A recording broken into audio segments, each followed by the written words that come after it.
On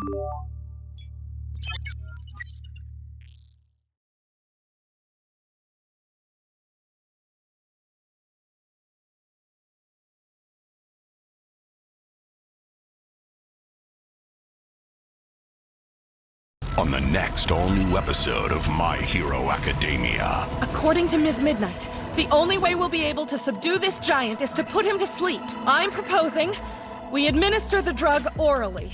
These jars contain undiluted doses that should be enough to knock him out. So we get one in his mouth, and that'll do it? Mm-hmm. We'll set up a trap for him. And when he goes down, we move in. My Hero Academia, next Saturday at midnight. Only Toonami on Adult Swim. The princesses fight to save Rion. I'm going to fight at her side! By severing the threads of fate. We have to cut every thread one by one. Got it! And the family that slays together, stays together. Don't miss the epic 2-episode season finale of Yashahime, next Saturday from 1 to 2 a.m. Here they come! We're ready! Only Toonami on Adult Swim.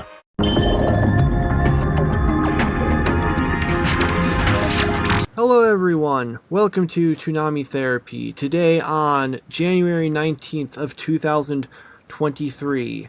I'm Michael. I'm Tommy.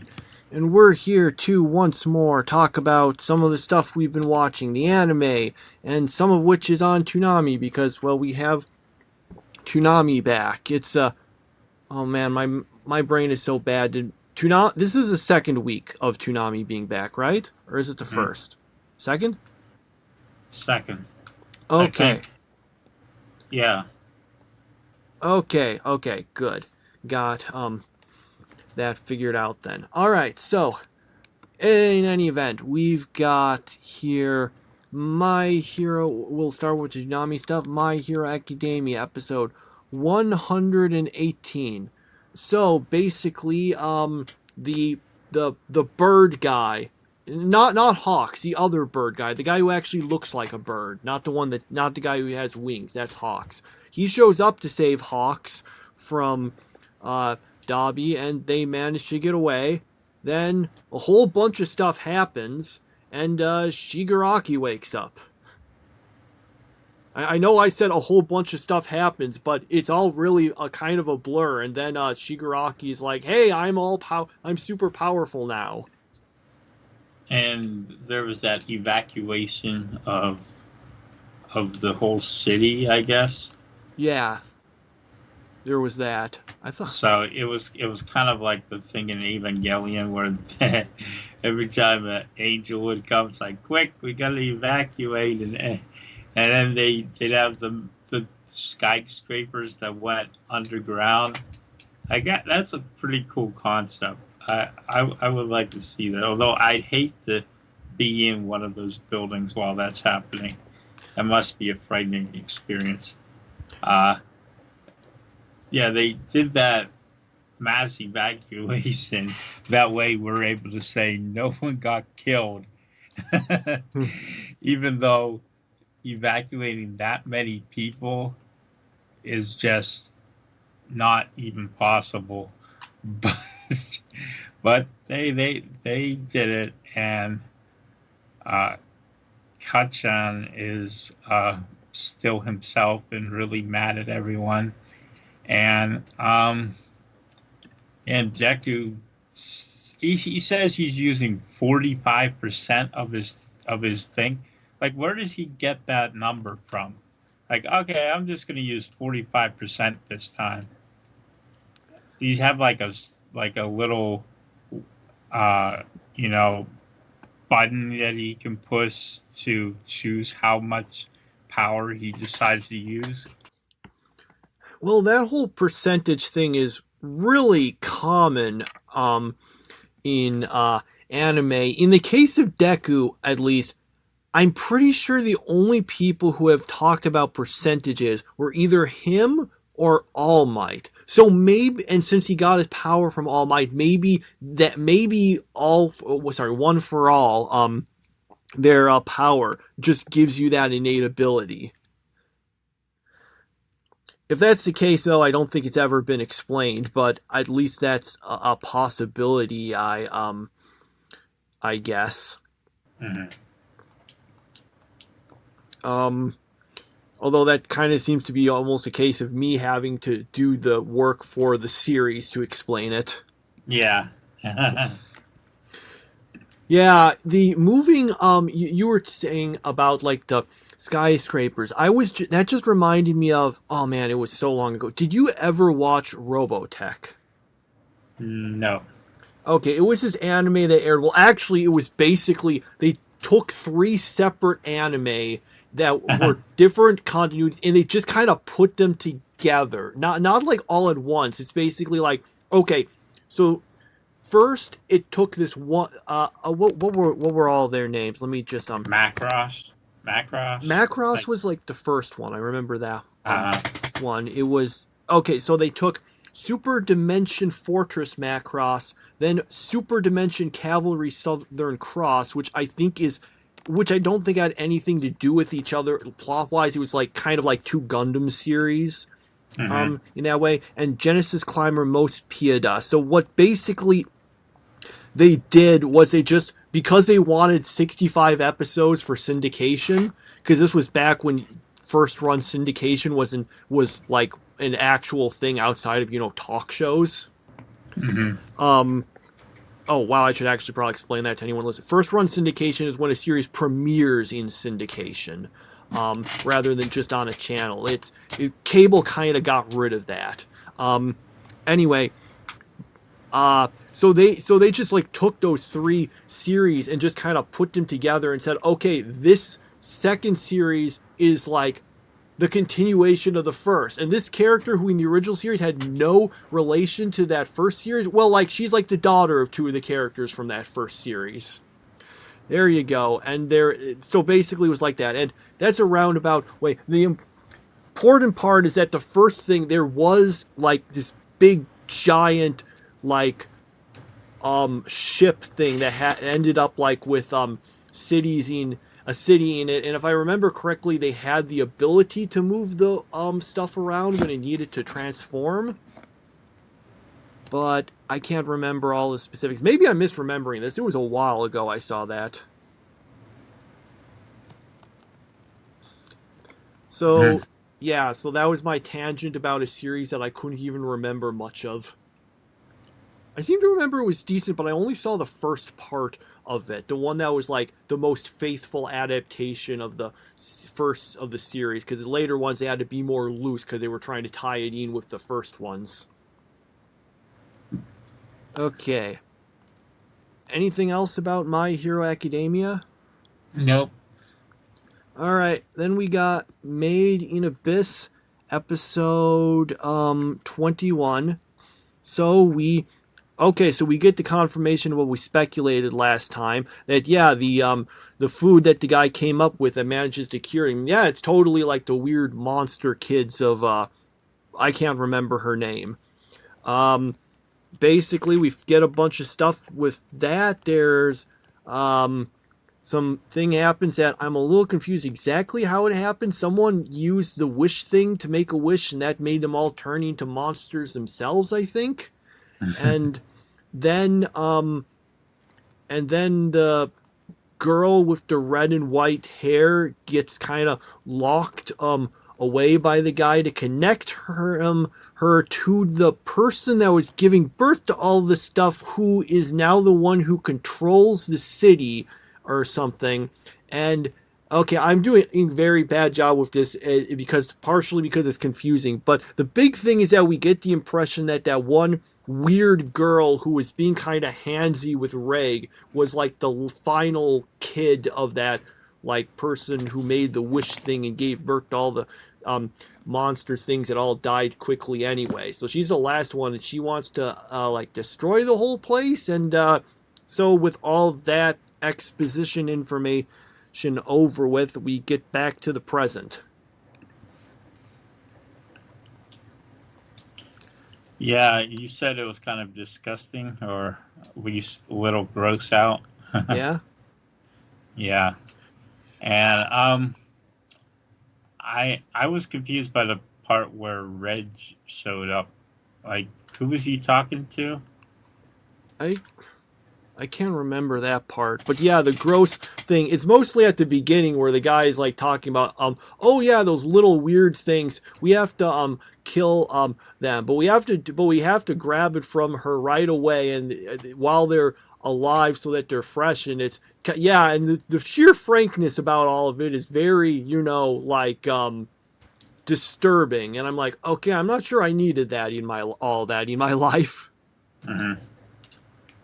Yeah, I was trying to figure out who that character was who was talking to Reg. It looked like Nanachi, but it wasn't.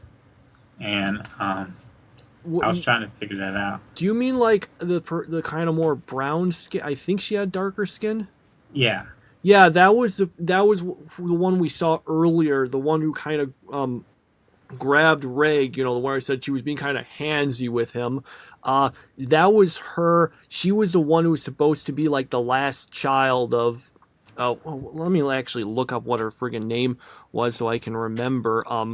So I can stop saying that girl. Iri Mui. That was it. And her daughter then wanted to destroy the village or something because of all the stuff with her mother. I don't know. I was kind of... I got like the basic stuff, but if you try to ask me to explain like this details, I'm going to be like stammering going, I think this was it, maybe?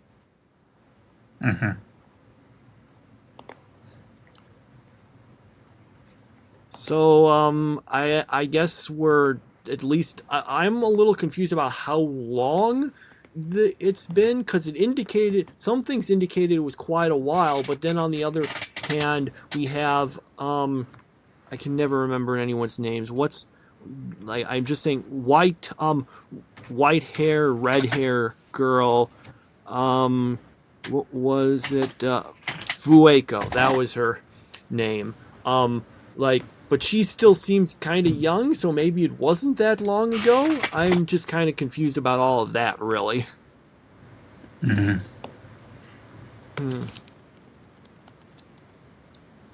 And, yeah, I don't have too, much else that I, have to say about that. It was, let's see. Yeah, I wasn't that big on the episode. It was kind of a little icky at the start, and then I just thought the whole thing just went on long and got a little boring. But maybe we'll find. But we're done with the flashback stuff, so hopefully we can get back to the plot now. Mm-hmm.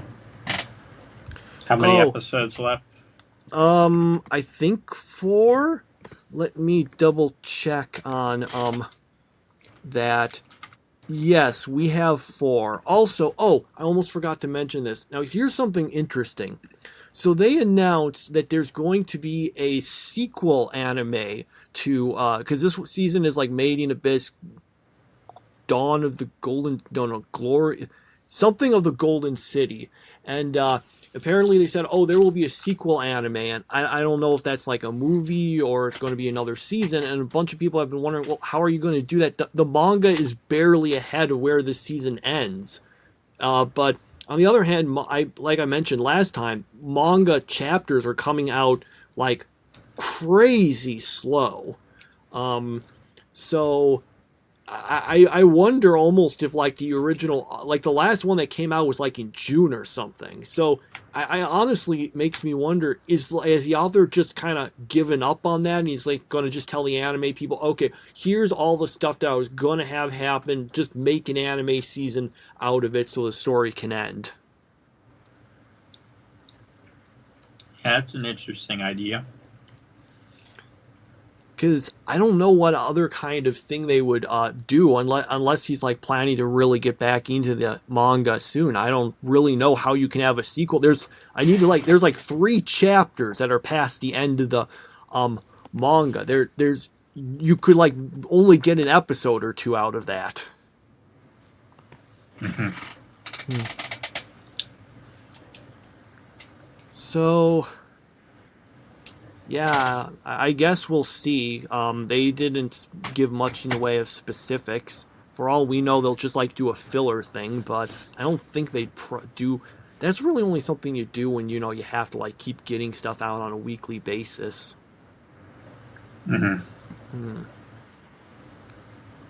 Okay. All right. So then we've got Yashahime episode 44, and then we've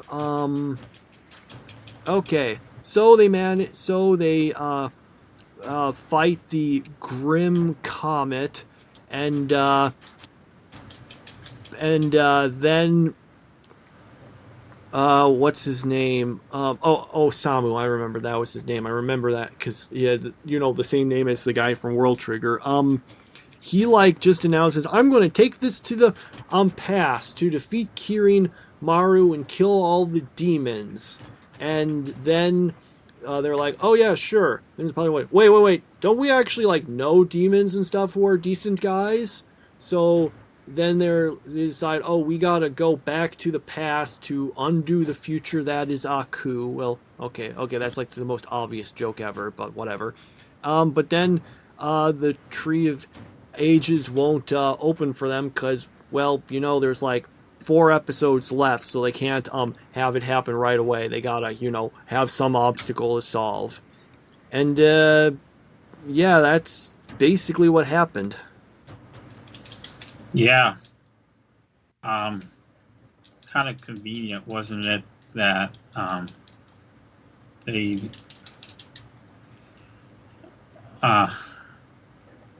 not be able to go back using the Tree of Ages all of a sudden. Everything could have been wrapped up pretty lot faster that way, Yeah, I'll be fair. I made that as a joke, but it is possible that they there is going to be a real story reason for this, but it does kind of almost feel, oh, it won't work. Okay, well, I guess you got to do something so that you don't instantly stop it. So we'll see. I guess this was, it was okay. Nothing too much to really say about it. Yeah, it was okay. It was. Now I kind of jumped in a little late on this one, so my experience watching it was a little different than yours. But overall, I thought it was okay, pretty good, but not fantastic either. Yeah, all you really missed from the beginning is some stuff where I think a bunch of characters in the past were fighting some monsters or whatever. It kind of felt like it was just an excuse to see some of the cast back then again quickly. Okay. So, all right, we got One Piece episode 601, and in this episode, well, it's kind of to explain what basically happened. We had some of this, the kids are going in after Caesar Clown, but one's like, no, I changed my mind, I don't want to do it.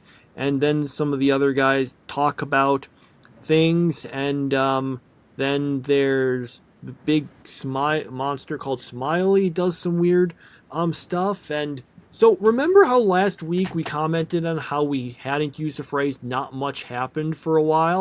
Well, okay, this episode is a great example of that. I'll just say it, not much happened.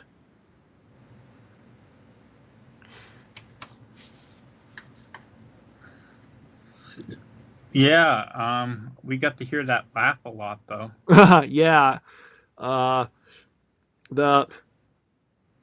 I'd say it, except I can't remember exactly how it goes. It blends in with all the other wacky laughs One Piece has had. Yeah, One Piece has that down pretty good. The whole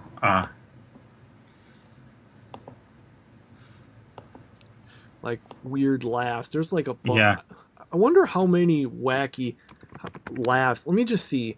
One Piece number of wacky laughs. Let's see. I'm just gonna search it out. Well, let's see. Well, there is a piece on the One Piece wiki called Laughter Style that gives a list of all like the unique laugh stuff that some of the characters have. Oh, Luffy has one. I don't recall seeing that. Maybe that one just isn't used as much. But yeah, we've seen some of these. Some of these I'm not sure if they were like used in English, but yeah, there is a list of like unique laughs that characters have on the One Piece wiki, so it's pretty common.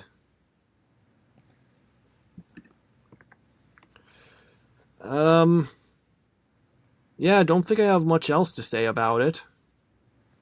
Mm-hmm. All right, moving on. Yep.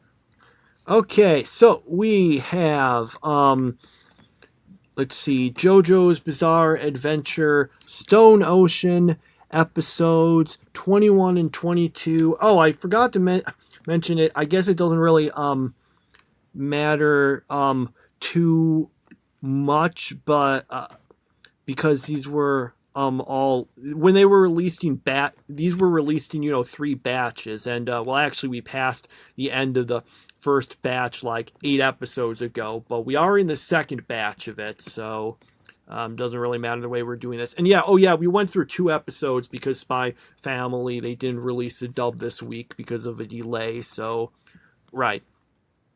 Okay, so basically Foo Fighters manages to kill the DNG guy, but gets damaged by Pucci, and tries to get off to warn Jolene and Nasui, but who are but inadvertently gets tricked by no, it's not Pucci who's there. It's a Stand who disguises himself as Weather Forecast, I think. I don't know. They end up finding like the weird baby thing, which has some weird powers and stuff. And they, to make a long story short, Foo Fighters ends up apparently dying in order to save Jolene and Nasui, and then they, I guess they just yeah, that's basically where the episode ends. I guess the others are okay and can go on, but yeah, it looks like Foo Fighters is dead. So that guy's still counting those prime numbers, and it got me thinking that 2 of the most famous winning scores in game show history are prime numbers. But that's just me thinking up something to do with prime numbers. Yeah, I wasn't really intrigued by either of these episodes. I feel like, I feel like there was a good plot at the beginning of this season, and now it's just gone crazy with all these stands. And the thing I hate the most is how stupid the people are. Like, wait a minute, that might be a stand? Like, of course it's a stand. I mean, how many times do you have to go through one of these stand battles to realize that whenever something's happening weird, it's because of a stand? I don't get how they suddenly just forget, that might be a stand. Yeah, that annoys me, and this isn't the first time that's happened in JoJo. It seems to happen a lot, which it's just kind of stupid, because it's like, but the viewer obviously knows it's a stand, and I just don't understand why they have to. Oh well, yeah, just this season started out so good, and now I'm kind of just indifferent about it. Was there any you mentioned them not realizing it's a stand, but maybe I'm misremembering. Is that the case in this episode? I don't remember off. When did that happen in these episodes? With that little guy. Oh, the baby? Yeah. Oh, I thought they knew that the baby had a power. They just weren't 100. I thought they knew that was like a stand. Jolene was just kind of being reckless in trying to, get to it despite its power. But yeah, there often is the case of when something weird is going on in JoJo, it's normally a stand. It's more. I have, to be fair, I have not found this season to be as egregious as part 3 was. That was like the epitome of, weird stuff happening and people not like thinking it's a stand. Yeah. That was like the ultimate when it came to that. As much as I like that part, I'm reminded of a gag from Rocky and Bullwinkle where a joke throughout the whole series is that Boris and Tasha always put on these really stupid disguises, and Rocky and Bullwinkle always fall for them. And Rocky's always like going, "That voice, where have I heard that voice?" And at one point he says that, and Bullwinkle says, "We've heard it in about 100 different previous episodes, but I don't know who it is either." So kind of a little like that. Okay. Yeah, the big surprise to me was Foo Fighters dying. I wasn't expecting her to die here. I just kind of thought she went until the end. I guess I was wrong, but I guess I'm not 100% sure. Maybe she'll get better. Or they'll get better. It's technically someone without a gender.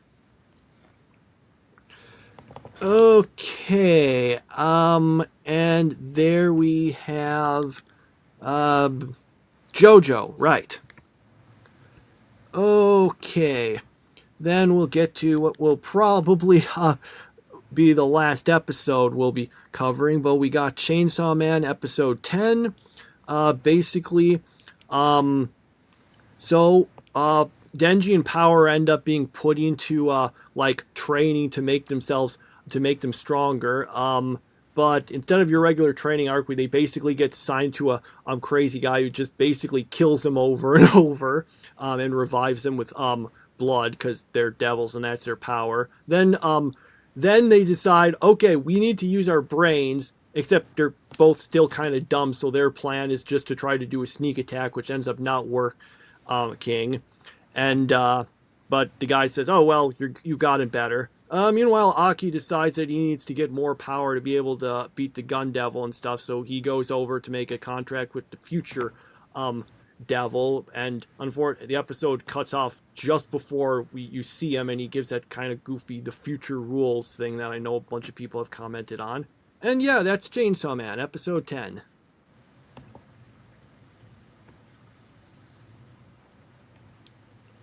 So, I thought this was kind of fun, although I don't think you liked it.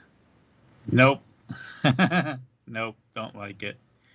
Don't like it at all. Yeah, my epitaph or I can't pronounce that word. Epitaph? Yeah. Of this show is that people thought it was really cool that a guy could turn into a chainsaw, and because of that they hyped the crap out of this thing like it was supposed to be like the next Attack on Titan, and maybe it is, because Attack on Titan, in my opinion, is the most overrated show of all time. But yeah, I can't find a single thing I like about Chainsaw Man. I mean, I was trying to like the opening theme and the ending theme, but even those just aren't good enough to redeem the show. Like, I don't understand what is so entertaining about all the blood flying all the time. I mean, I see Bleach had a whole lot of bleeding in its glory days, but it actually had an interesting plot and great characters. This series has none of that. There's not, like, I thought I was going to like Power, but she's kind of like not gotten enough focus. So yeah, I feel like I'm missing something that everyone else is getting. And it was funny, I was reading a blog post and they were like, well, if your conscience bothers you while watching Chainsaw Man, then you shouldn't watch it. And I was just thinking, my conscience bothers me because it's a bad show. And it's a terrible show. And I'm wasting my time watching it. So, yeah, I'm officially dropping Chainsaw Man. Hopefully we find something else worse than it, so it doesn't have to be a super obvious last place thing come December. Well, But I have some good news for you. Attack on Titan is coming back this year. I had that joke in mind, and I was going to say something, and you gave me the perfect setup for it. Personally, anyone who's a fan of this series who's listening doesn't get completely annoyed. I'll say that I thought this was the best episode of this series, actually. I just thought, like, the training stuff where Power and Denji are just basically being idiots, I just thought that was funny, especially the part where the guy's asking, okay, whose side do you want, side with humans or devils? And their answers are just, well, whichever side treats me better. And Power just goes, whichever one's winning. And I was like, okay, that's funny. So I watched this and I thought there was a bunch of funny stuff there. And then so I've been doing a bunch of thinking about this show recently. First off, I want to say that suggesting we watch this for the podcast is probably one of the dumbest suggestions I've come up with, because I was just realizing when I read through this originally in the manga, I lost interest and stopped reading. It was only coming back later that made me more of a fan. So why in the world did I think it was a good idea to suggest you watch something where I lost interest? I got into it later on, but when I thought it got better. But here, an issue I found with the anime, and I've seen some other people do this, is that there are parts that are more comedic in the series, in the manga, and the anime plays them more seriously. And that's when what I realized, because I was watching this stuff and I was finding it funny, and then I realized the reason I was finding it so funny was because it was played more comedically in the manga, and then I was just transferring that in my brain when I was watching the show. Like the thing where they're trying to do the ambush on the guy. I remember that being hilarious in the manga because there's especially the opening thing where you see Denji and Power and they're like looking like they've got this great plan and they're wearing glasses for some reason as if it makes them smarter. It doesn't give that same shot in the anime.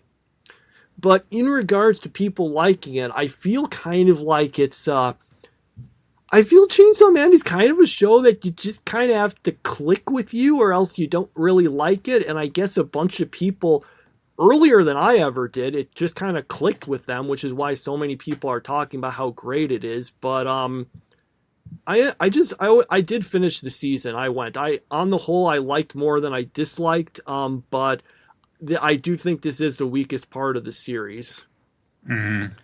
I was just curious. Okay, what was my memory stuff? So I just I tried to speed read through the entire manga, but I didn't finish in time for this. The next arc, I think you might actually like the next arc a lot more. It's weird. It literally. It starts out like with the series almost kind of turning into a rom-com. It's really weird. I mean, and then it's Chainsaw Man, so things go horribly wrong. But it was just weird to see that, and I thought it was funny. And I think the series is I like it the most when it's comedic. Like the next one has a arc. There's a bunch of good, funny stuff in there I liked, and then the one after that starts out that way, and then there's this part near the middle that just gets weird, and then it only kind of recovers at the end. And well, I didn't manage to finish rereading it, so no comment past that. But yeah, So, what was I gonna say? I will say, I just did want to say, if you're wondering, based on everything you've told me about what you feel of the show, I will say that finishing the season is very unlikely to change your mind on anything. Yeah, I was thinking that Power was going to be the one who saved the season, but she kind of like got pushed to the side, and she was very funny when she first showed up, and I was like, okay, so there's going to be this, comedy, part of the show, and it's going to make things interesting. But then it was like, no, we're going to have this story about someone having sex with Genji, and then we're going to have... She doesn't actually go through with it. She gets like drunk, and he says, no, and then she basically passes out.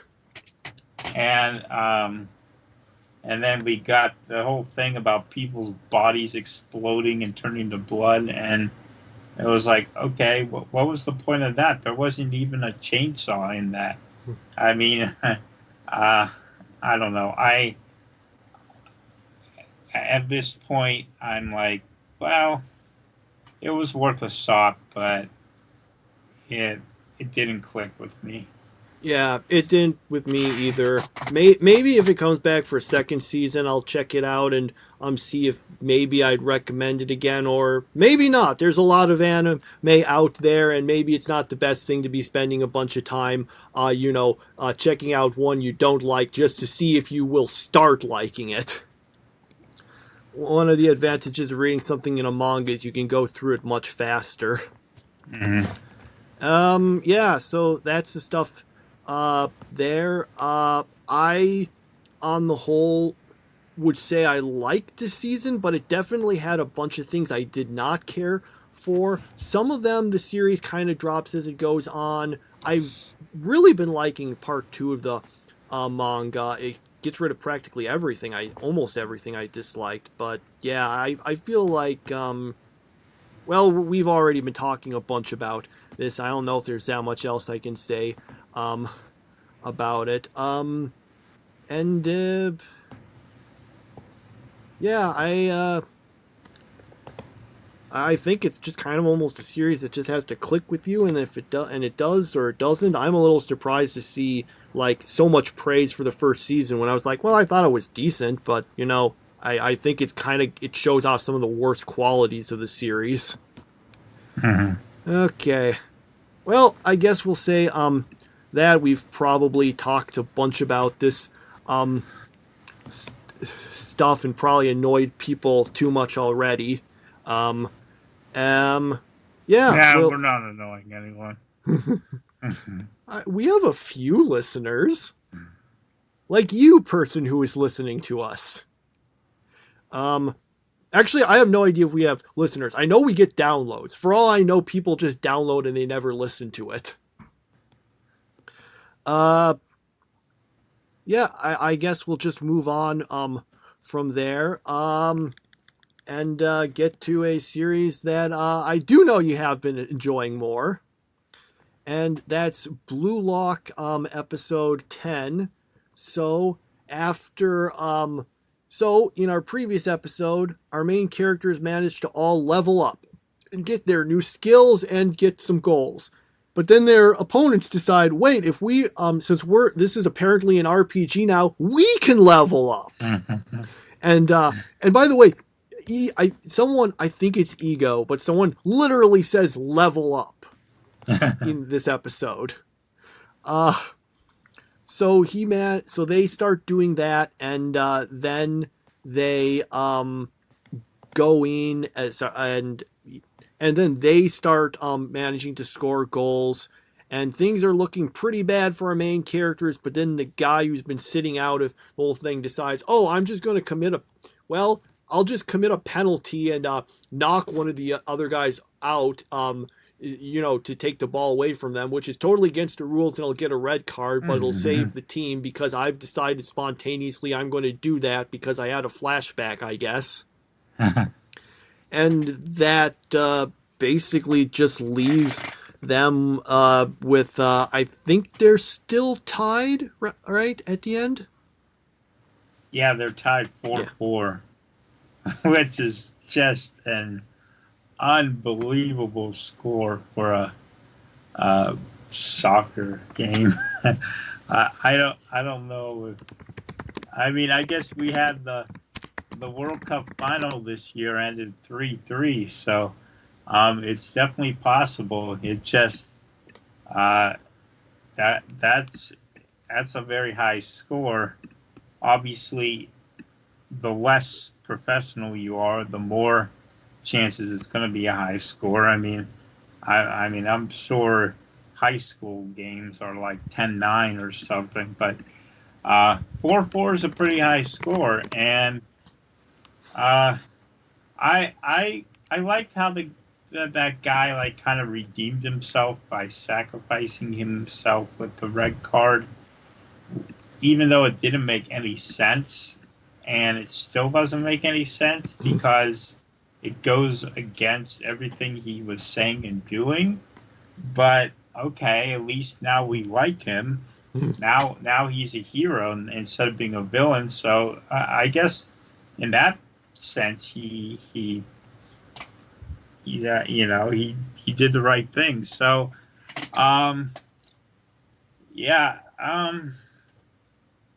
my thought on this episode was that it was very entertaining and exciting, and it gets me interested to see how they're inevitably going to get that fifth goal, because I don't think we're going to go the ISO 21 route and them lose and then all of a sudden say, oh, guess what? I forgot to tell you. Mm-hmm. Even the third place team gets in, So they're going to have to get that goal, and he's got to smell a goal, I guess. So we'll see how he smells if things are smelling good next episode. Yeah, you made me curious. I'm trying to look at the highest scores in soccer. The problem is I'm trying to see just I want to only look at like the professional ones, because obviously lower level ones you'll get a bunch. It's if we talk the highest thing in the World Cup finals, the highest score in the finals of the World Cup, it looks like, was 5-2 for a total of 7 goals. So we're at 8 now. Uh-huh.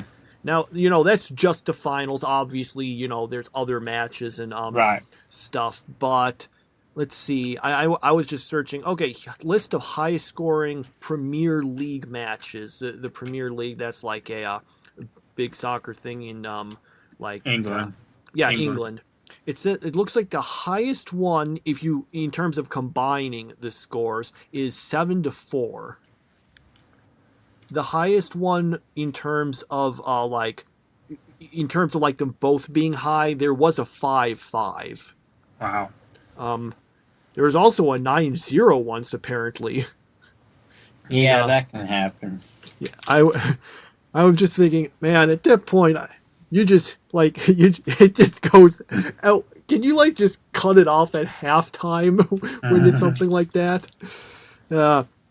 Okay, so yeah, definitely a very high one here. It was kind of fun, but it did seem kind of forced that the guy just decides, well, okay, I'm going to join in and help, even though it hurts me. I think it might have made a little more sense if he had done it in a way that didn't actually hurt him. If he had done something that got him a yellow card instead of a red card. I don't know how that would have swung it, but I don't know all the penalties, so I don't know which one you could do what would have done work there. But yeah, can you know that I is this like an actual strategy someone might use, like deliberately getting themselves kicked out of the game with a red card if doing so will actually just stop a goal?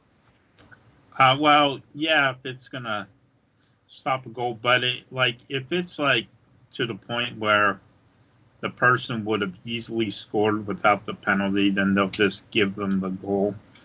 Okay. Like, say, he's racing down he gets past the goalie and someone just tackles him from behind, then they just give him the goal there. Okay. But the thing is, with him committing that penalty, it depends where he committed the penalty. Like, if he would have done that inside the box, then the other team would have gotten a penalty shot. I'm assuming he wasn't inside that box at the time he fouled him. So. Okay. Yeah. So yeah, this was kind of fun. I'm still a little disappointed that after all the setup of, that it just seemed like it was such a cool idea. Oh, everyone's a striker, so it's going to be different. But then it's like, no, it's just a regular game of soccer, really. Mm-hmm. So yeah, we'll be done with this presumably next episode. I'm curious as to what they'll be doing after this. Are we going to see more sort of team games? Are we going to see other things? I guess we'll find out. Yeah. All right. Finally, we've got Ruby Ice Queendom episode 10. So, we've got all right. So basically the plan they come up with is Blake says, "Okay, hey, remember that thing in Dragon Ball where Vegeta, in order to get power against Goku, let himself get controlled by the bad guy?" And they're saying, "No." And she said, "Okay, bad analogy. Anyway, that's what I'm going to do anyway." So that's her idea, is to just get possessed by the nightmare thing herself to get powerful, and then they fight. And oh, sorry, do you say something? No, it's just burping. Okay, and then they're doing that, and I get they're kind of evenly matched here, while the other guys along are fighting the other people. So yeah, that's basically the episode. The big thing is Blake's big plan was to, hey, I'll turn evil myself and then I can fight her. Yeah. So I had the misfortune of reading a little about the original Ruby series and what it's all about, and I found out that it's a very political, as in American political show. So I'm trying to forget that while I'm watching this, but it keeps popping up. Yeah, I like that she came up with a new strategy. It just doesn't make much sense, and as I've been saying for a while, like, Yang seems to be completely useless. Like, she's got nothing to do. But okay, so now we got a battle, and I thought that was a pretty entertaining battle so far. Doesn't Ruby remind you of a snowboarder? Like, that's what she looks like. Yeah, I thought it was actually a pretty good episode, surprisingly, which, usually I'm pretty harsh on these things, but I thought it was, while it didn't make a lot of sense, it was at least more entertaining. So, I'm fine with it. Yeah, it not making a lot of sense. I've just kind of accepted that about this show. I just go in assuming, like, oh, well, maybe if I was more familiar with the series itself and the characters, this would make more sense. Because they're talking about all this stuff about the faunas and the shmees or whatever her last name was, and I'm like, I barely know what you're talking about. One other thing, I know you've kind of talked about this before, but this was the episode where it really noted to me. Is it just me, or did it seem like the dub just seemed pretty lifeless through a lot of this episode? Yeah, the dub is not very good. And I hate to say that because I'm someone who's always defending the dub, but I just don't think it's very good, and like it doesn't. The tone of their voices doesn't really match the situation, you know. It's not that good. So I guess they had the original people who played it in the webcomic or whatever it was, but I wish they would have found like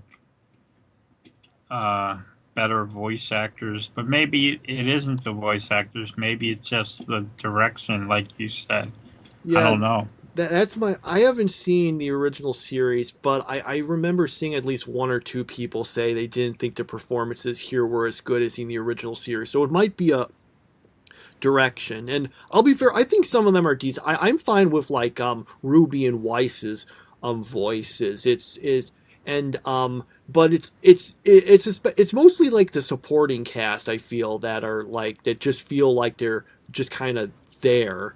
And I don't like to use the term because because like I said, this is probably a direction thing, but it just does almost feel like a bunch of them, especially in this episode. It just felt like a bunch of it was kind of people phoning it in, almost.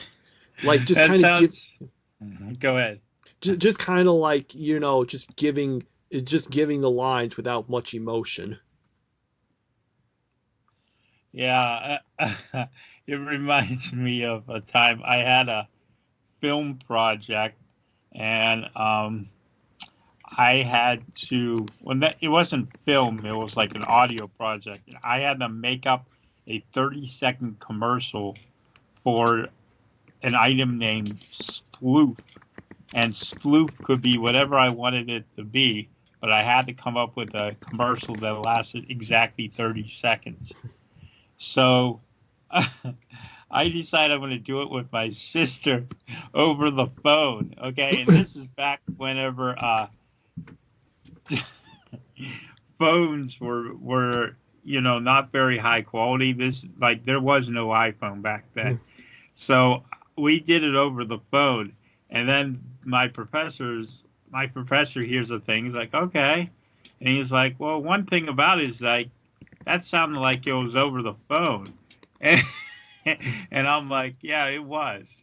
He was like, okay, that could be an issue. I got a B in the class, though, so I survived.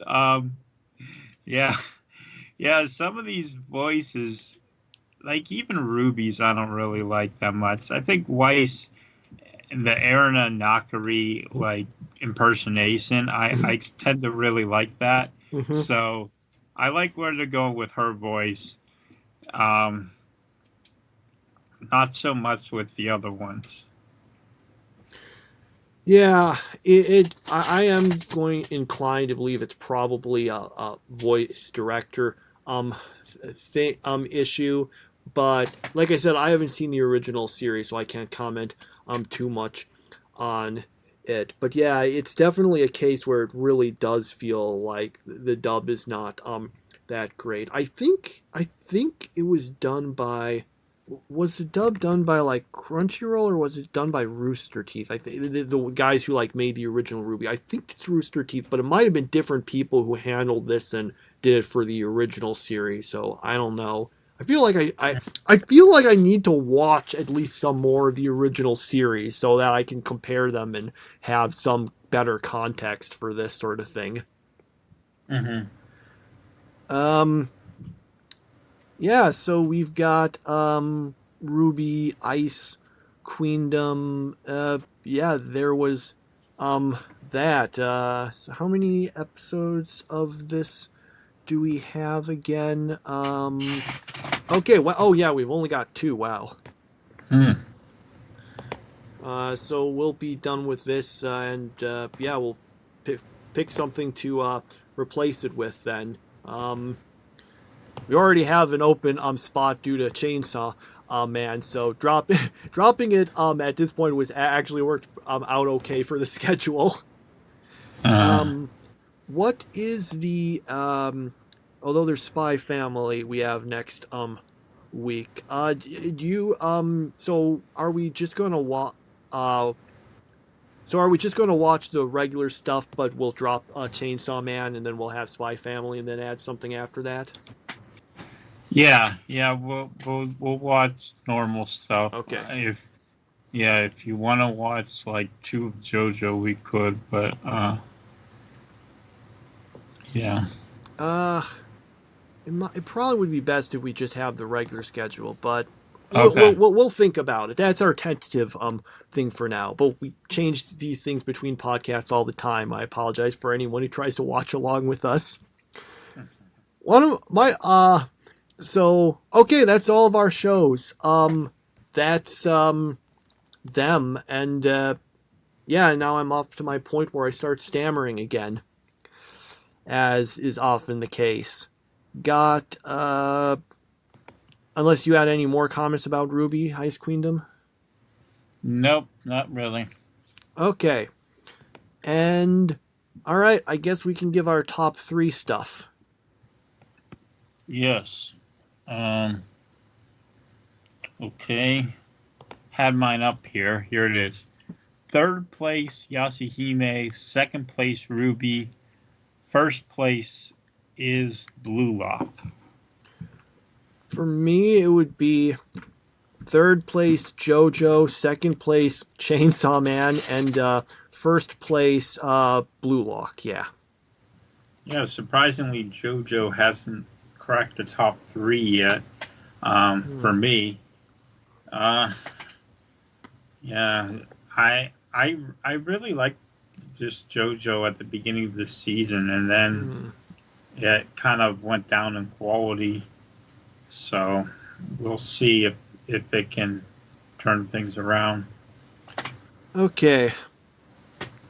All right, that's our shows, and we'll be that's basically it for this episode. And don't worry, one who's a big fan of Chainsaw Man, you'll be free of hearing complaints about it from now on. So, I mean, legitimately, there once was a podcast where they were just going so hard at this one series I liked that it actually made me start to lose interest in it. So, which show was that? It was. Oh no, it wasn't a show. It was a manga. It's something you've never heard of, honestly. But yeah. So, but no promises in regards to that for any Attack on Titan fans. Sorry.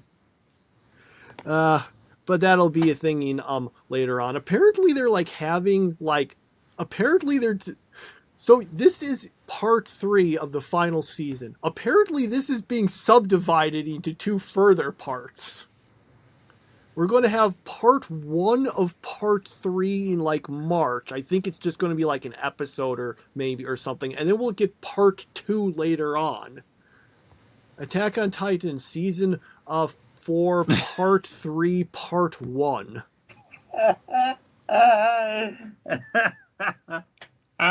Yeah, I heard about that. I don't even know what they're doing anymore. I've got the feeling they're never going to end Attack on Titan. It's never going to end. They're just going to keep on saying the final season, the final part, section 1, section 2 or something. I mean, they keep on coming out ways with to delay the inevitable. Yeah.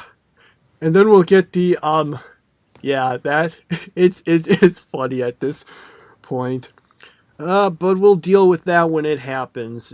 I mean, when it gets its dub will be released, as far as I can tell, on Toonami. I think they still have that contract. They must have done 10 years ago or something, where they made some arrangement with Funimation that the dub would always premiere on Toonami.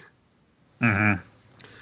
That's my understanding. They made some agreement on that way back, and now they're still getting it as a result. All right, nothing else to really talk about, so... I have something to talk about. Oh, I apologize. Okay, so I was looking through this One Piece poll, and it was talking about the best girl, and there's someone named Hancock who has a ton of votes, and I don't have a clue who Hancock is. She actually appeared when One Piece came back to Toonami. She showed up a little at the start of the episode. Basically, she's this leader of this sort of Amazon group, and she ended up getting this super major crush on Luffy. And she's basically got the power that's able to turn people. If anyone feels any sort of love or lust towards her, she's able to turn them to stone. Except it doesn't have any effect on Luffy, because he has apparently no sex drive whatsoever. So which ends up being one of the things that makes her totally fall for him.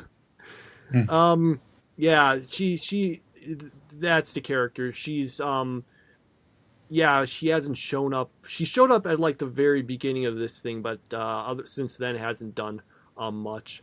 I guess I can see why she would be popular, though. Yeah. Okay, yeah, I'm looking up her now. So, okay, so see what I'm trying to figure out when I might have seen her.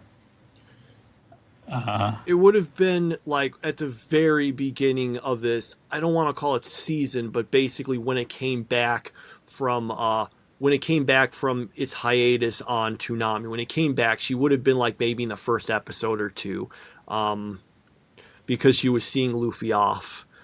Mm.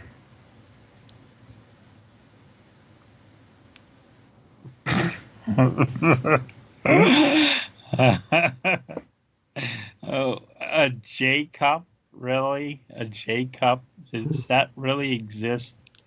Oh man. I'm afraid to look up to find out. Yeah.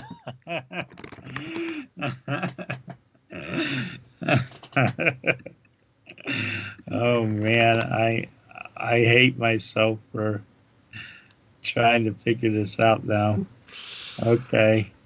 I mean, the guy who wrote ReZero released a canonical order of the female characters in the series by how large their chest is. They did the Pokemon too. They did. Wait, who did that in They did that in Pokemon? Yeah. Oh wow. Can you guess who's number one?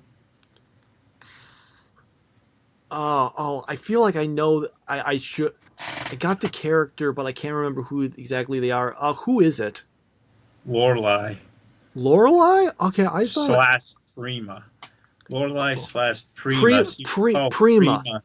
That was the one I was thinking of. Yes, she was called Prima in the anime because I guess the lip flaps didn't match up the Lorelai, but yeah, she was number one, just ahead of Professor Ivy. Professor Ivy. That was the person who Brock left the show to work with, and then he came back, and there was never any explanation about what it was, other than that it apparently made him depressed. Yeah, it didn't end well.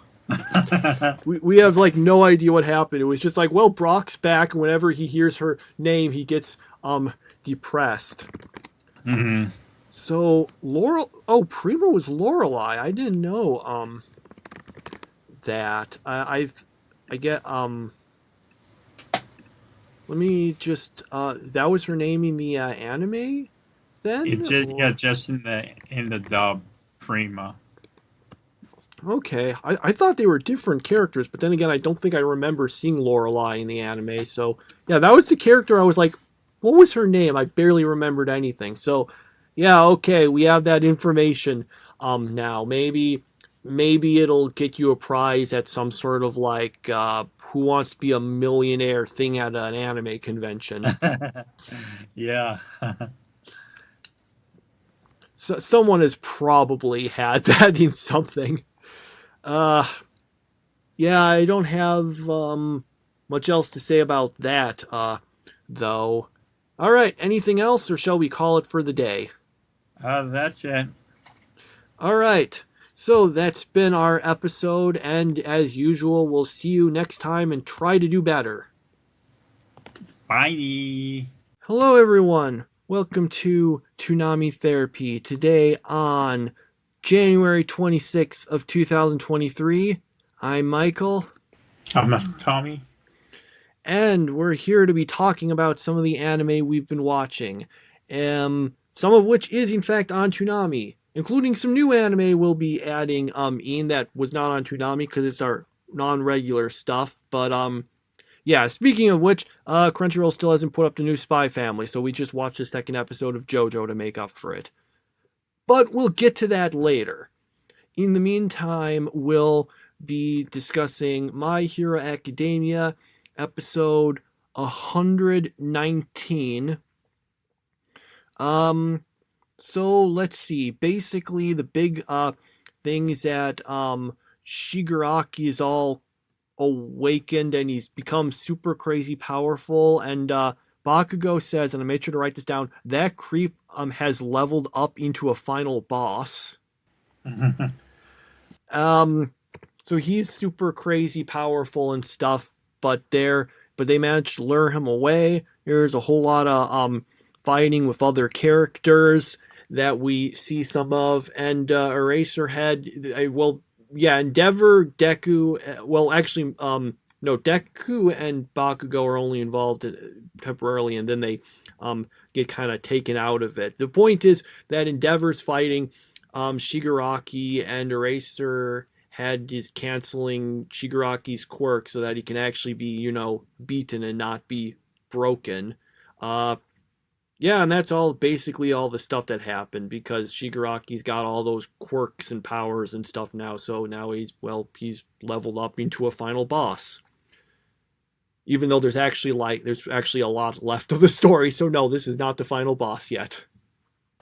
Yeah, so I'm assuming Deku is going to become the world's greatest hero, like he said at the beginning of all those episodes back in like season 2 or so.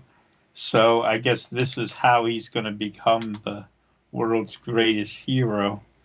And but he says he's only using 45%, which made me think, like, does he have like a button or something that he pushes? It's like, okay, I'm only going to use 45% this time.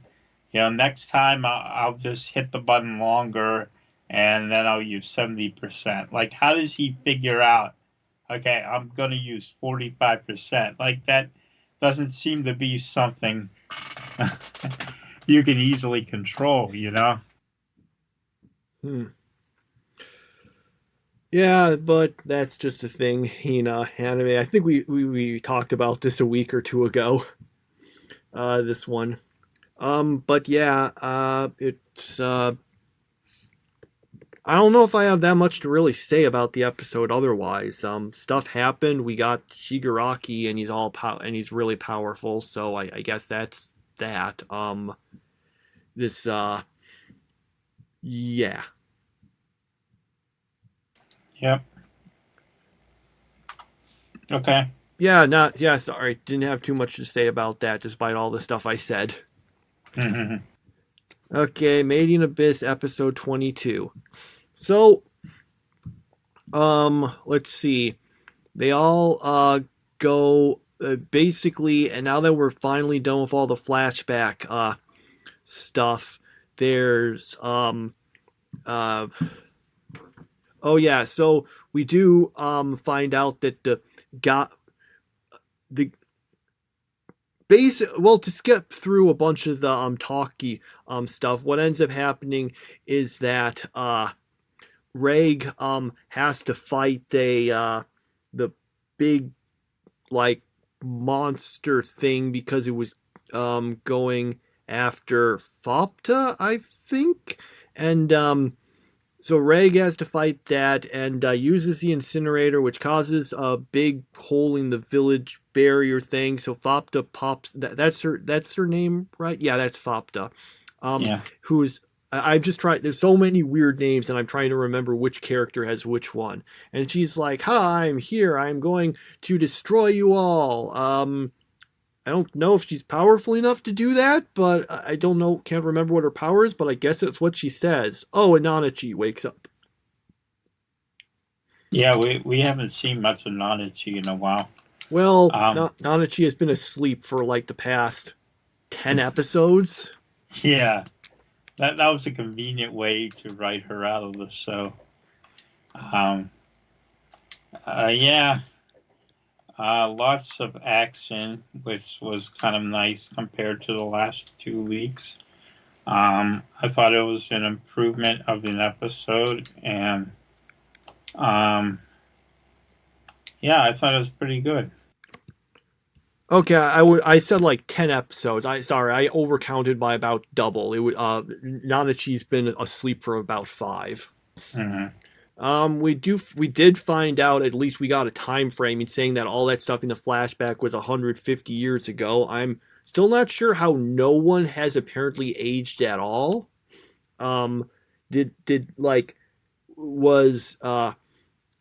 Did becoming like hollows make them ageless? But that wouldn't explain why Vueko, who didn't have that happen to her, is still, here and he hasn't aged at all, unless there was something about what they were eating. Or is it because they're in the barrier? Does that prevent aging? I don't know. Maybe this was explained and I forgot. Mm-hmm. But yes, plot points are moving forward after lengthy flashbacks, and we're involved with the characters we know again. Mm-hmm. So that's good. Okay, so we got Yashahime episode 45. So let's see. Right. So so last episode they weren't able to go back into the past, but then they're able to do it. So you just had to wait long enough and you can do it, basically. As I said, it really kind of felt like it was just there to pad things out a little. They managed to get back there. We had some and the Grim Comet thing is still there. They have to deal with and trying to remember exactly, because I know the Osamu guy was he was, what was his plan exactly? I know he was taking Rion and going into the comet to try to accomplish something, but it was bad, I think, but I can't remember exactly how it was working. I'm sorry, I'm drawing a blank on this for some reason. Yeah, he just engaged in evil stuff. That's pretty much all you need to know. And they spend like about 10 minutes saying goodbye, and then after they say goodbye, you think like they're saying goodbye forever, and then it's like, oh, we'll see him again. that was pretty funny. I was thinking, I was like actually feeling emotional about it. I'm like, man, this is really sad. And then at the end, they're like, oh, we'll see him again. I'm like, well, that just ruined the whole moment for me. I mean, uh, like if they're gonna see him again, go ahead and see him again, but don't tell me that right now because it completely kills the mood. So, yeah, that's that's pretty much what happened. You got it pretty good. Hmm. Uh, yeah, was it? I know in the last episode he said a thing about killing all the demons, but I can't. Was that what he was doing here? I'm just drawing a blank. I know he was doing something, but I feel like there's something else he was doing that was bad. I can't remember. I feel dumb. Sorry. Okay, so we got One Piece episode 602. This is the problem because we record these a bit after we actually watch the stuff on Toonami. Everything slips out of my brain sometimes. So then we've got 602 of One Piece. So basically yes, they're still fighting the big giant monster thing, and yeah, there you go. Yeah, that's pretty much all that happened. And is Luffy like out of that jail yet? No, I think they're still in the cage. How long are they gonna sit there? I have no idea. Did they? I feel like they are they weren't, but maybe we should like move the schedule and record this stuff a little earlier so I can remember these things better. But maybe not this week. Anyway, let me just double check. Yeah, no, I'm not seeing any of that stuff. Basically, it is the guys are still fighting the stuff. Caesar Clown unleashed a bunch of poison gas that even kind of affected his subordinates. It's weird because I remember that later on in this series he's basically played as more kind of comic relief, and I'm like, oh well, you're going pretty evil for a character who later on is just kind of like portrayed as more being like kind of pathetic and played for laughs. Like, Luffy's strong enough to get out of that. So why is he just like sitting there all helpless for all this time? Like, because if I remember correctly, didn't they put like I can't remember what they're called, like sea stones or something, handcuffs on them? Because when those are on someone, it makes it so they can't use their devil fruit powers. Oh, okay. I didn't know that. I wasn't around for the devil fruit part. So you have to explain some of the One Piece stuff to me because... Yeah, I think they had something like that. Or maybe it was the bars were made of that, which prevented them. I don't know. I'm sure they used that substance somewhere. It's basically, it's like the One Piece version of kryptonite. Do you need to make the super powerful character weak? Well, just have a character have that. Yeah,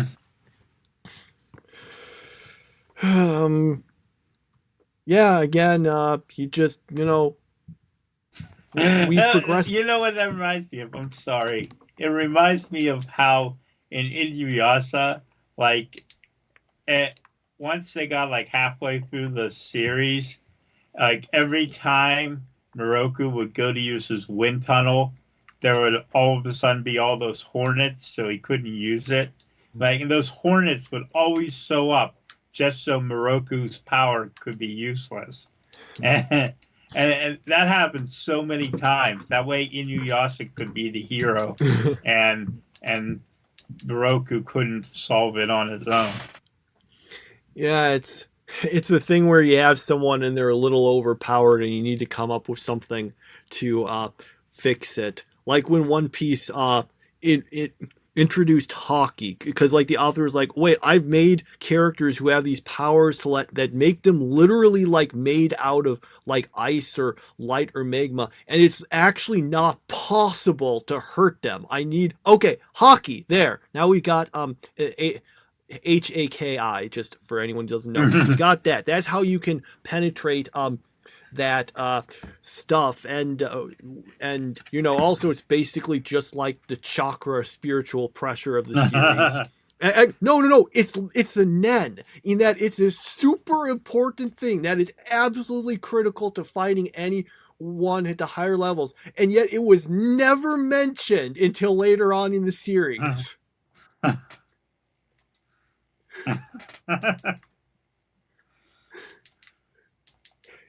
Yeah, it's literally Nen in that way. The super important thing that everything revolves around, but wasn't mentioned until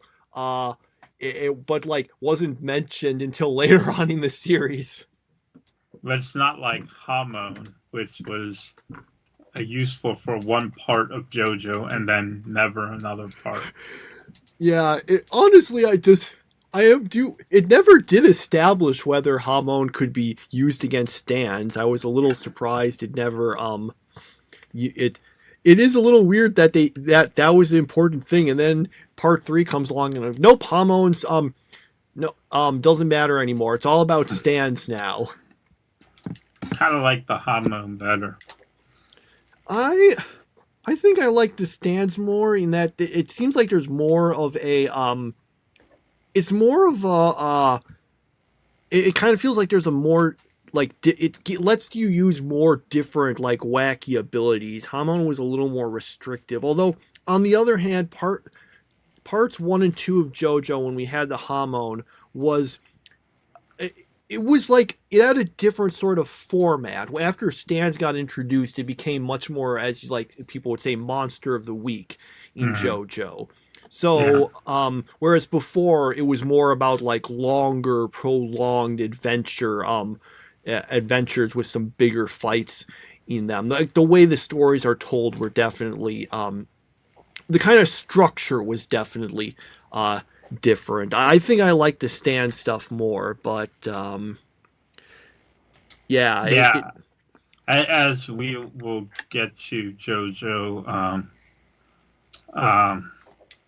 I just find it so stupid that they never realize, it's a stand causing that. It always takes them so long to figure out that whatever's happening is the result of a stand. Well, JoJo's actually what we're supposed to discuss next, so we can jump right into it. Okay. JoJo 23 and 24. Basically, we get right. So Jolene decides, okay, well, we got the disc, and the bad guys decided to, leave now. So we are going to go. So let's escape. Except then they have an enemy stand user whose ability is, it requires you to like touch the bar while trying to escape or what. The point is, once it affects you, it makes it so you can only remember 3 things. And so, of course, the episode is basically about Jolene trying to figure out what's going on, and she's constantly forgetting things until she's able to finally manage to arrange things correctly, so she's able to fight the person whose stand is Jailhouse Lock. Okay, that's actually a pretty good one. Manages to win through that, and I guess after that they're going to be trying to do the actual jailbreak. Yeah, I'm glad they're finally getting back to that, because that was the part of the show that I thought was the most interesting. So I was happy with the direction that these episodes went in. So yeah, this was better this week. Now, what were you saying though about like before you said you would get to it, and I wanted to make sure you didn't forget about like this not realizing stand users or something? Yeah, I don't get why it takes them like half an episode always to then figure out this is the work of a stand. I mean, they should be used to it by now, and that can get kind of tiring. Well, I mean, to be fair, like when you're constantly forgetting everything. Well, I wasn't meaning this episode. Oh, okay. Yeah, I thought this was. I liked these episodes for the most part. It was a cool ability, and made for an interesting battle. A lot of it wasn't really a battle. It was trying to like for her to work everything out so she could actually engage in the battle. The ending, the way it was concluded, felt a little like forced. I think I was just looking at it like, okay, I guess that works. And then there was one thing that did bug me though. So, okay, so the stand, they're up against, it makes it so that you can only remember 3 things, which means in fact you can only perceive 3 things at a time, or else you'll forget about them, unless you have some, like if you look in like a mirror, you can see the stuff, multiple things, just because you're just remembering the mirror specifically. But so she manages to knock out the person who had that ability, so she's freed from it. Okay, that's fair enough. But then the person who's unconscious, their stand is still able to affect the guards around them so that they can escape.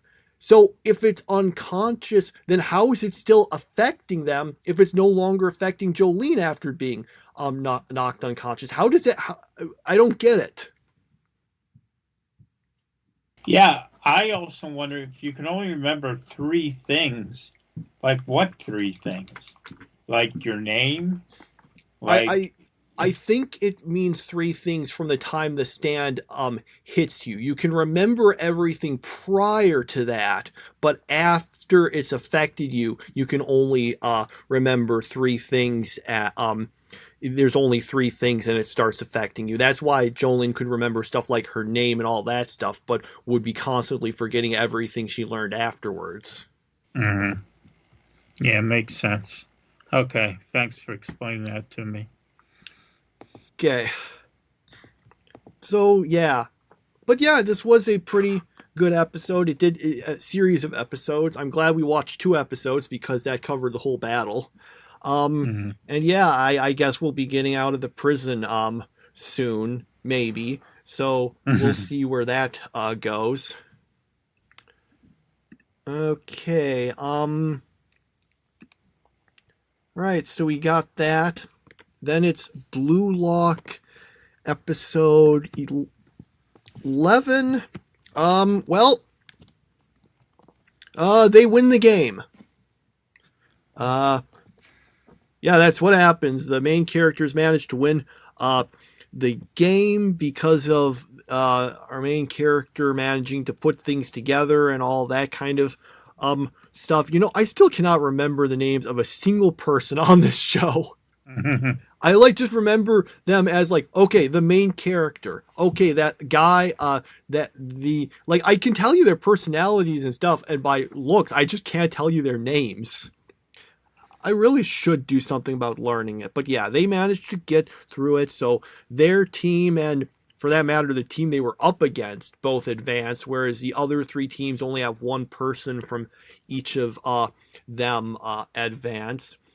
Ego admits, oh, by the way, you guys, you're actually all the teams here. There aren't any others. I just made you think you were the lowest to try to make you work harder. Which I guess does free up the author from having to come up with more characters.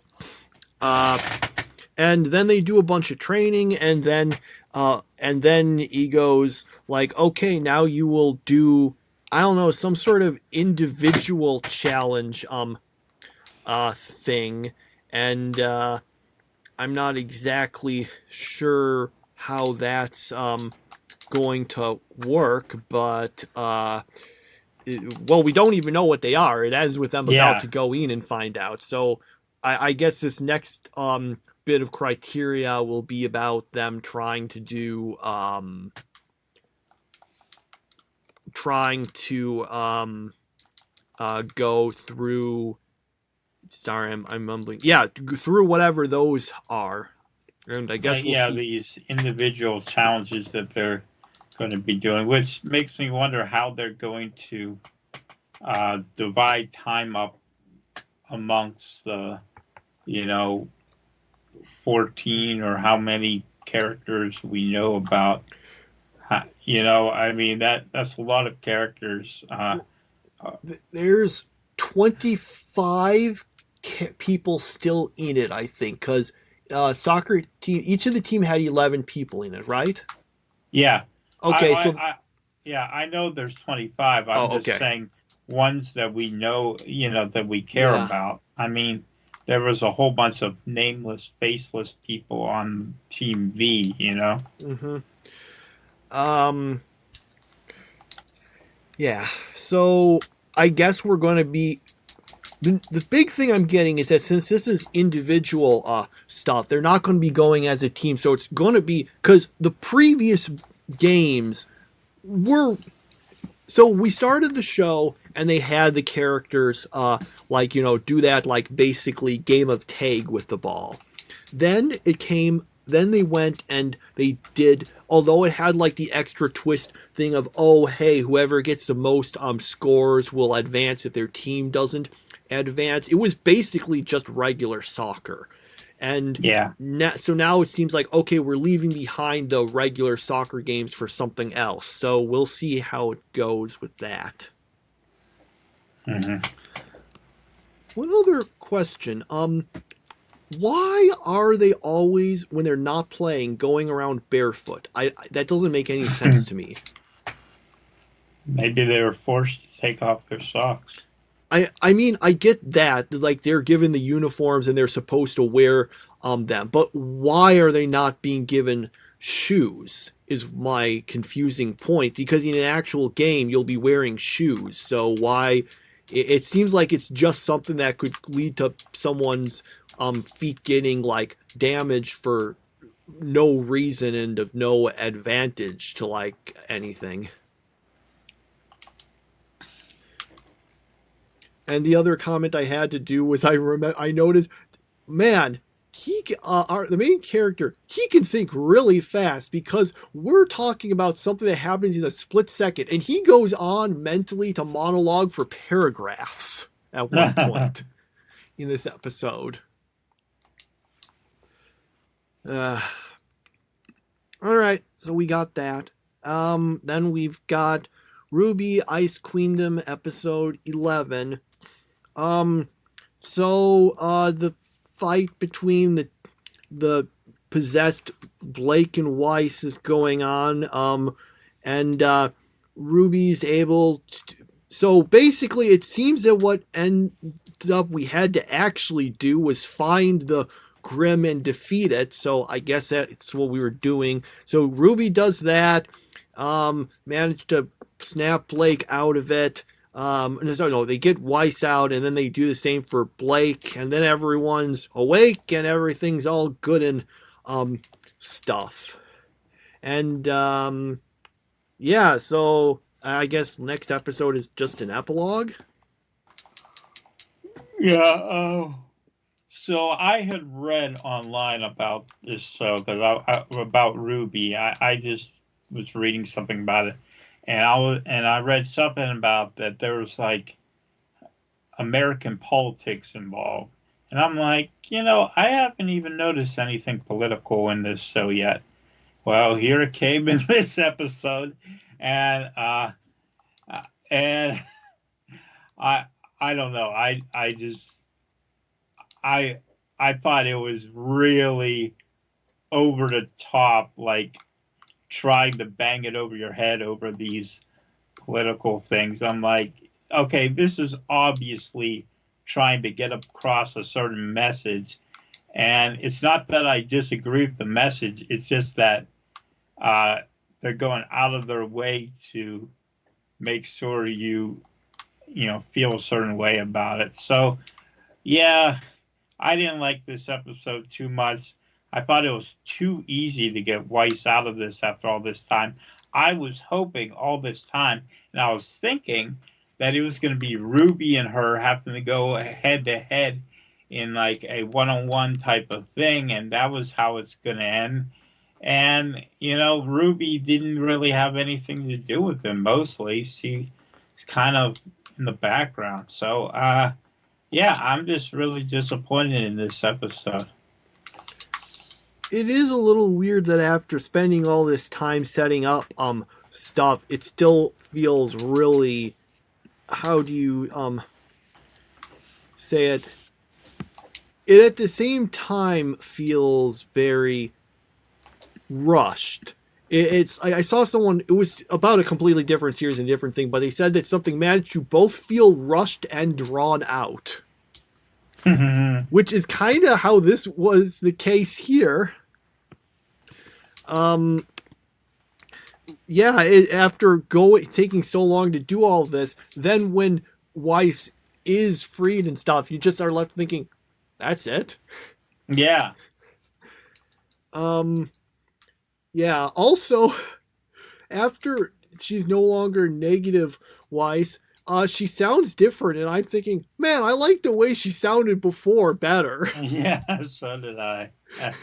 It's not just a voice. It weirdly sounded like her actual acting got worse. like when she's like emoting and stuff, when she's all sad about or embarrassed about everything. I was like, the emotion here is not as good as it was before. Yeah.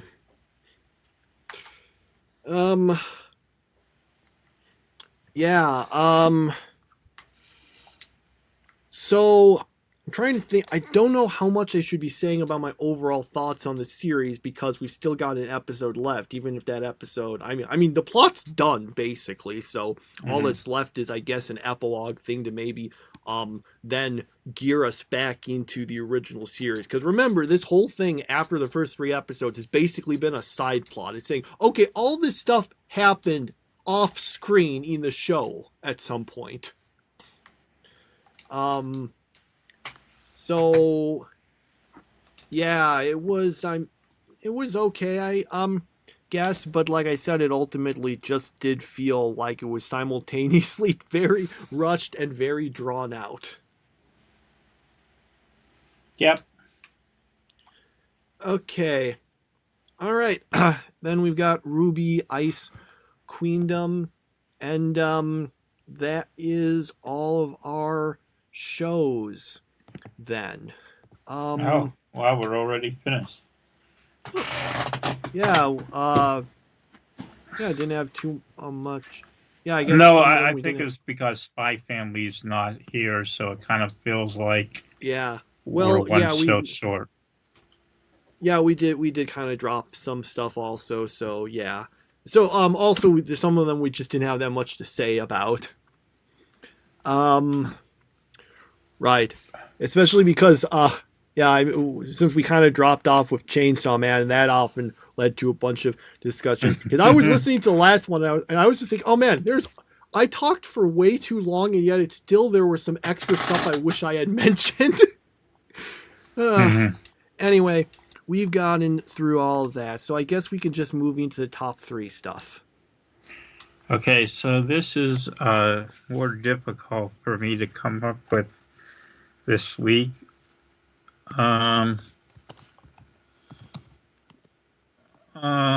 You go ahead. Okay, top 3 for me. Let me just look through some things quick. Okay, for me, just looking at it, I'm like thinking, man, I feel like there's some show that I'm getting. I guess for my top 3, I'll just give, let's see, did I like Made in Abyss or My Hero Academia more this week? Okay. 3rd place would be My Hero Academia. Then 2nd place would be, I know what my top 2 are, but I'm suddenly wavering on what order I want to put them in. I will go, let's do JoJo 2nd place, Blue Lock 1st. Okay, so this week JoJo finally makes its first appearance of the year in the third place slot. Yashahime second place, and Made in Abyss for the top spot. Okay. Oh, sorry, I didn't quite. What did you see your second choice was? Yashahime. Okay. All right. Yeah. Okay. So that's our top three. Anything else to discuss? Yeah. So this week I just decided to watch a season of an anime. I got an email from Crunchyroll, and I was like, okay, this show sounds pretty interesting, so I'll give it a try. And I proceeded to watch the whole first season of it. So it's called The Misfit of Demon King Academy.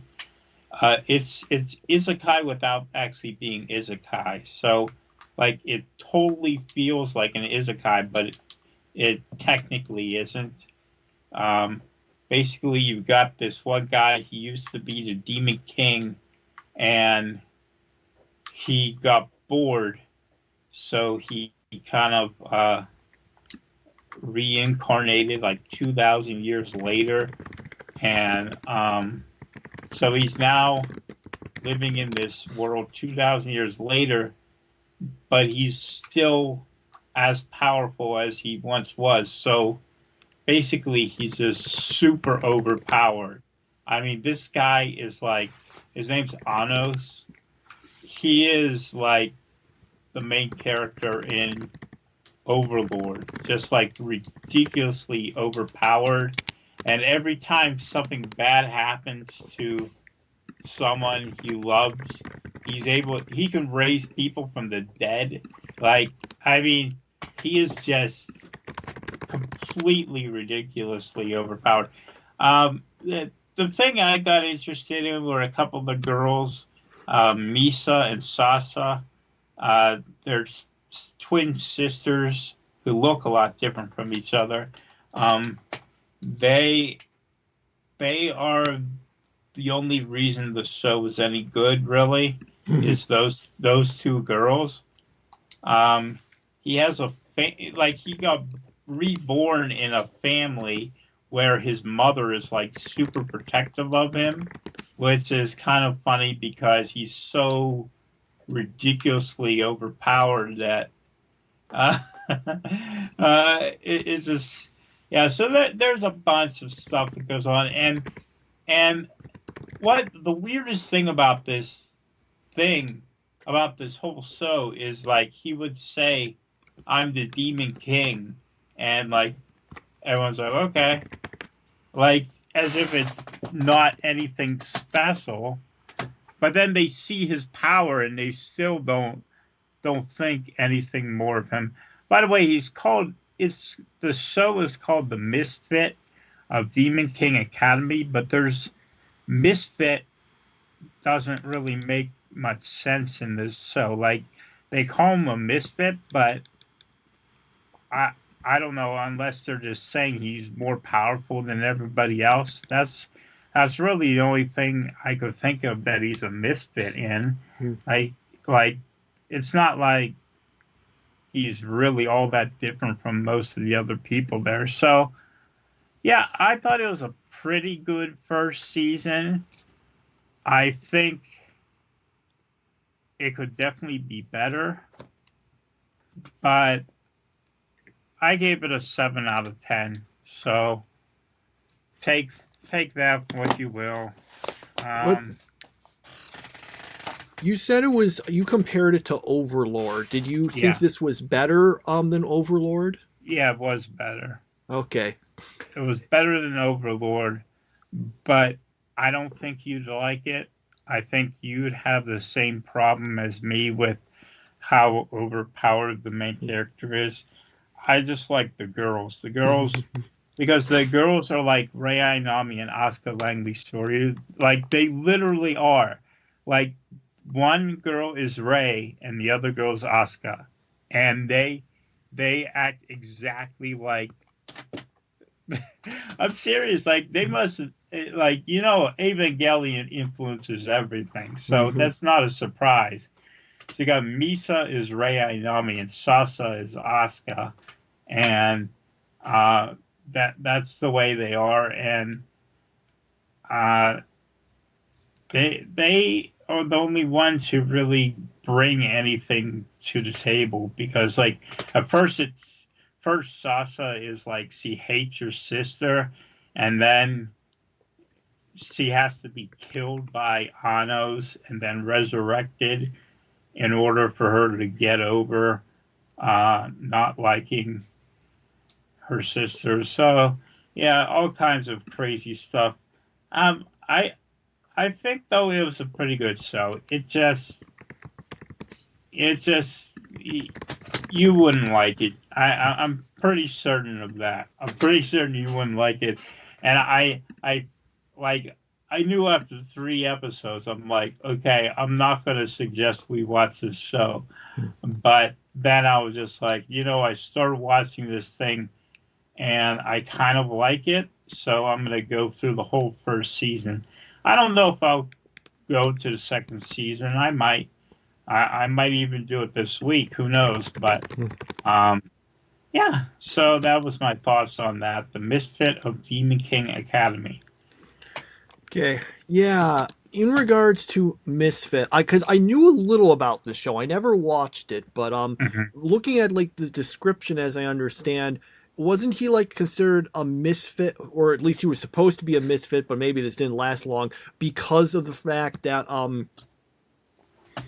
that like the he's like he was reincarnated as a hybrid demon, and those are considered of lower class, but by like the pure ones, and that's why he was the misfit. Yeah, that's it. Yeah, this is. So I haven't seen it. I have heard. It's funny because you say, "Oh, it's an isekai," but it's not technically an isekai. That there have been a decent number of shows that are basically. It's kind of like, okay, we want, because the stereotypical isekai. Someone dies, they get reincarnated, and now they're crazy powerful, and everyone likes them, and they beat everyone, and all that stuff. And it's kind of like some series are thinking, why do we have to be an isekai to do that? They can just reincarnate into their own world. Like this exact premise was done by the strongest sage with the weakest crest, and the greatest demon lord is reborn as a typical nobody.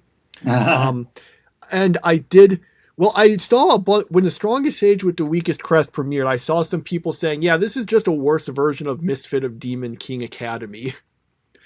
That's what I think I saw someone say. Some people have said, it's like, look, in this genre of, I got reincarnated into my world and now I'm crazy powerful, Misfit of Demon King Academy is considered to be the better, one of the best of that particular subgenre.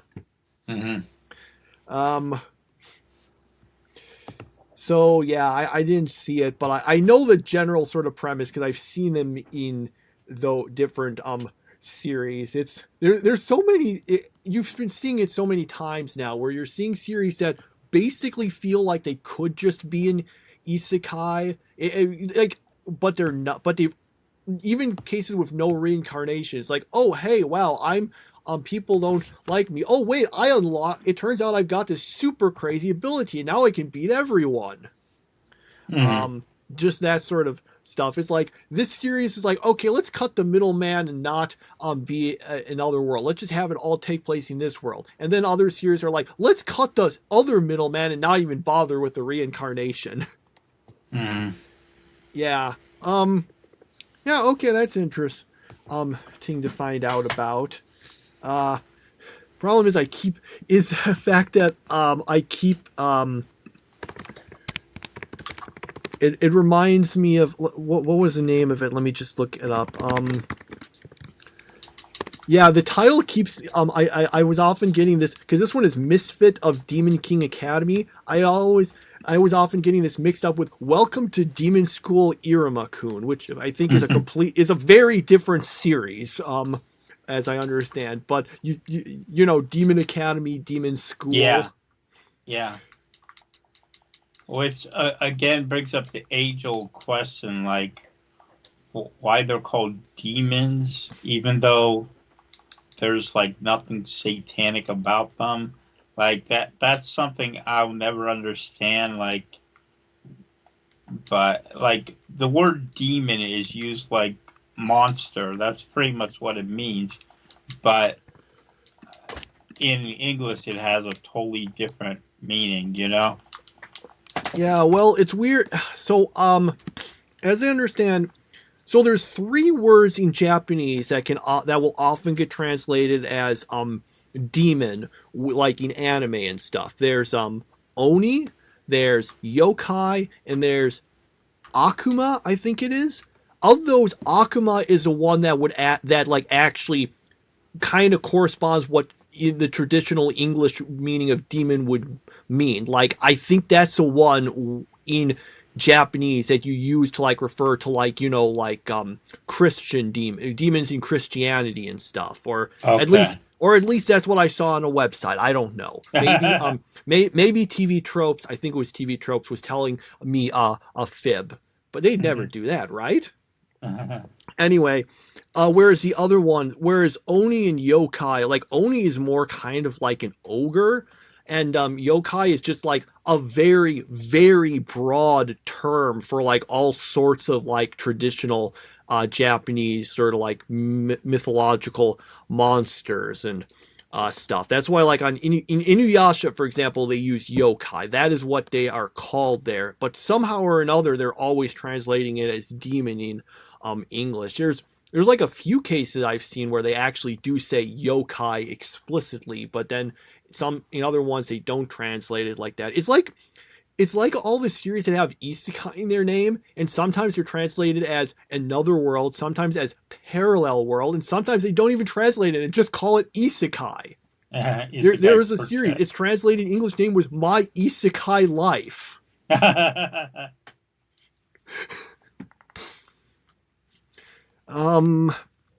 Yeah, I wonder. It says demon. What demon exactly term were they using for this? I'm trying to figure out. Oh wait, let's see. Misfit of Demon King Academy. Not sure exactly which word. I'm looking at these and I'm looking at a romanization, so I don't know which ones of these are supposed to actually be the Demon King one. Let me just while I desperately try to do live research, was there anything else you wanted to say about the series? No, that was pretty much it. Okay. Let's see.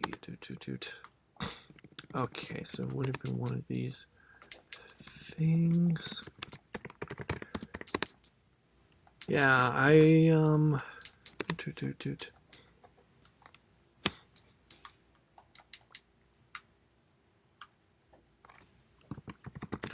think this one might actually okay, I think I got it. So there's for like the demon. So I mentioned Akuma. That's like the one for, you know, the one you would actually use in Japanese to like refer to like actual demons, or like it could be like even used to refer to like Satan, as in like, you know, the biblical Satan, not Mr. Satan from Dragon Ball. But yeah, that Akuma, the Ma symbol there, that's one that's used more specifically for like demon or devils or evil spirit. It's more an explicitly bad thing than, you know, yokai or oni, which is, I believe, more neutral, and just somehow or another that's how it gets translated into English. I wonder why they do keep up with it, because as people have pointed out, it's not really of like the right translation. It's got different connotations. Yeah. Just like would it have been like an issue if Inuyasha had just been called a half yokai, or I don't know, maybe half. I guess you can say like, you know, calling them like, you know, half yokai or yokai. All those things sounds a little weirder, but at the same time, that's, you know, after I've watched all of Inuyasha and keep hearing the word demon. So. Okay, so that's, I guess, my random stuff. There, my information about Japanese that's probably about 85% accurate. And yeah, that would be that for those series. All right, so I guess after that we'll be discussing what we're going to do. We are still waiting for Spy Family's episode to drop. If it comes out this week, we might watch it, depending on what we're doing. What we're doing tentatively, though, is that we're going to be bringing in another show. We're going to be checking out Fate Apocrypha. And see if it's good, or I mean, I know it's got a bit of a mixed reception. But we might as well give it a shot as long as I've got a Netflix subscription to watch JoJo. All right, so we're planning to check out 2 episodes of that because the first episode, I did look at the first episode, and yeah, it's very heavy on the exposition. Might as well go to the second so that more stuff can happen. And yep, so we've just got JoJo, Blue Lock, Ruby, 2 Fate Apocryphas, and possibly Spy Family to watch for next week. I don't think I have anything else to really say. Do you? No. Okay, in that case, everyone, we'll see you next week. Bye.